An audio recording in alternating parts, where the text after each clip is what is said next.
ജീവിതത്തിൽ പ്രതിസന്ധികളുണ്ട്, പക്ഷേ ചുറ്റുപാടിലേക്ക് നോക്കുമ്പോൾ വേദനകളാണ്. എങ്കിലും താൻ പറയാം, ഇരുൾ അടഞ്ഞ വഴികളിൽ തിരുനാളമാകുവാൻ ഇന്നത്തെ ചിന്ത.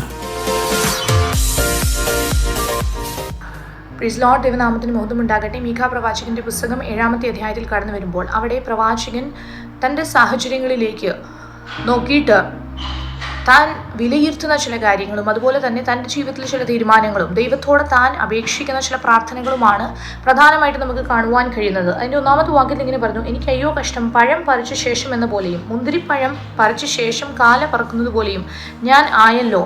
തിന്മാൻ ഒരു മുന്തിരിക്കുലയുമില്ല, ഞാൻ കൊതിക്കുന്ന അത്തിയുടെ തലപ്പഴവുമില്ല. പുറമോട്ട് നോക്കുമ്പോൾ, സാഹചര്യത്തിലേക്ക് നോക്കുമ്പോൾ തനിക്ക് വേദനകളാണ്. താൻ പറയുകയാണ്, ഭക്തിമാൻ ഭൂമിയിൽ നിന്ന് നശിച്ചു പോയി, മനുഷ്യരുടെ ഇടയിൽ നേരുള്ളവൻ ആരുമില്ല, അവരൊക്കെയും രക്തത്തിനായി പതിയിരിക്കുന്നു, ഓരോരുത്തൻ താൻ്റെ സഹോദരന് വല വെച്ച് പിടിപ്പാൻ നോക്കുന്നു. ജാഗ്രതയോടെ ദോഷം പ്രവർത്തിക്കേണ്ടതിന് അവരുടെ കൈ അതിലേക്ക് നീണ്ടിരിക്കുന്നു. പ്രഭു പ്രതിഫലം ചോദിക്കുന്നു, ന്യായാധിപതി പ്രതിഫലം വാങ്ങി ന്യായം വിധിക്കുന്നു. മഹാൻ തൻ്റെ മനസ്സിലെ ദുരാഗ്രഹം പ്രസ്താവിക്കുന്നു. ഇങ്ങനെ അവർ പിരിമുറുക്കുന്നു. അവരിൽ ഉത്തമൻ മുൾപ്പടർപ്പ് പോലെ, നേരുള്ളവൻ മുൾവേലിയേക്കാൾ വല്ലാത്തവൻ തന്നെ. അപ്പോൾ നോക്കിക്കേ, സാഹചര്യത്തിലേക്ക് നോക്കി തനിക്ക് പറയാനുള്ളത്, നേരുള്ള ഒരു വ്യക്തി പോലുമില്ല, നീതിമാനായിട്ട് ഒരു വ്യക്തി പോലുമില്ല, ദൈവത്തിൻ്റെ ഹിതം ചെയ്യുവാൻ ഒരു വ്യക്തിയും തനിക്ക് കാണുവാൻ കഴിയുന്നില്ല.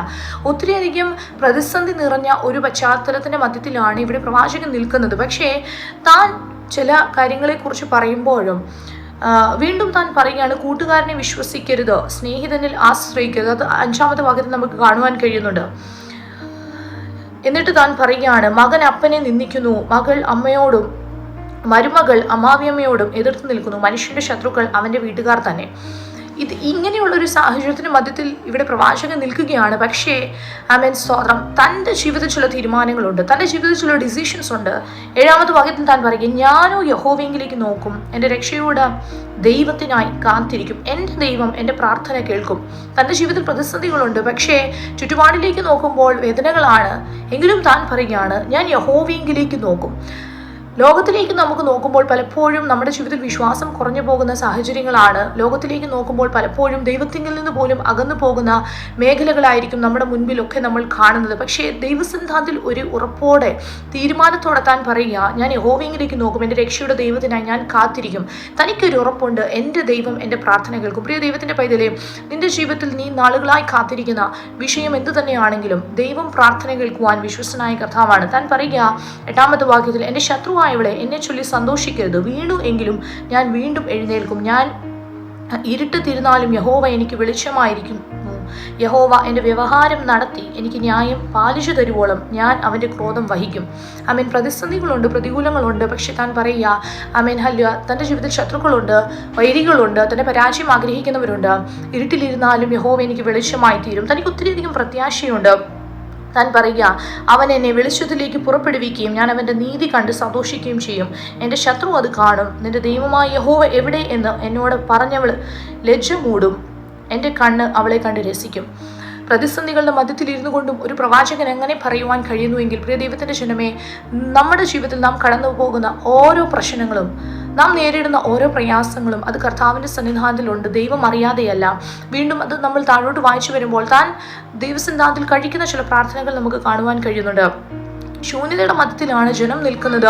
അവരുടെ ജീവിതത്തിലെ ചില അതിക്രമങ്ങൾ നിമിത്തം ദൈവത്തിന്റെ കോപം അവരിലേക്ക് വരിക. പക്ഷെ പ്രവാചകൻ പറയുക, ഞാൻ കർത്താവിന്റെ ക്രോധം വഹിക്കും, കാരണം എനിക്കറിയാം ഒരു ദിവസം ദൈവം എനിക്ക് വേണ്ടി പ്രവർത്തിക്കും. അത് നമ്മൾ വായിച്ചു വരുമ്പോൾ അവിടെ നമുക്കത് മനസ്സിലാക്കിയെടുക്കുവാൻ കഴിയും. താഴോട്ട് വരുമ്പോൾ പറയുകയാണ്, കർത്താവേ, ഇസ്രായേൽ ജനത്തിനു വേണ്ടി അങ്ങ് പ്രവർത്തിച്ച ആ അത്ഭുതങ്ങളെ ഓർക്കണമേ. 15-ാമത്തെ വാക്യത്തിൽ, നീ മിസ്രൈം ദേശത്തു നിന്ന് പുറപ്പെട്ട കാലത്തെന്ന പോലെ ഞാൻ അവനെ അത്ഭുതങ്ങൾ കാണിക്കും, ജാതികൾ കണ്ടിട്ട് തങ്ങളുടെ സകല വീര്യത്തിലും ലജ്ജിക്കും.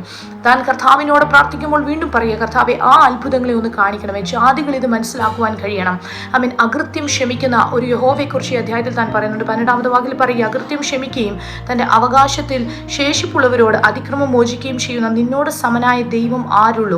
അവൻ എന്നേക്കും കോപം വെച്ചുകൊള്ളുന്നില്ല, ദയയിലല്ലോ അവന് പ്രസാദമുള്ളത്. അവൻ നമ്മോട് വീണ്ടും കരുണ കാണിക്കും, നമ്മുടെ അകൃത്യങ്ങളെ ചവിട്ടിക്കളയും, അവരുടെ പാപങ്ങളെ ഒക്കെയും നീ സമുദ്രത്തിന്റെ ആഴത്തിൽ ഇട്ട് കളയും.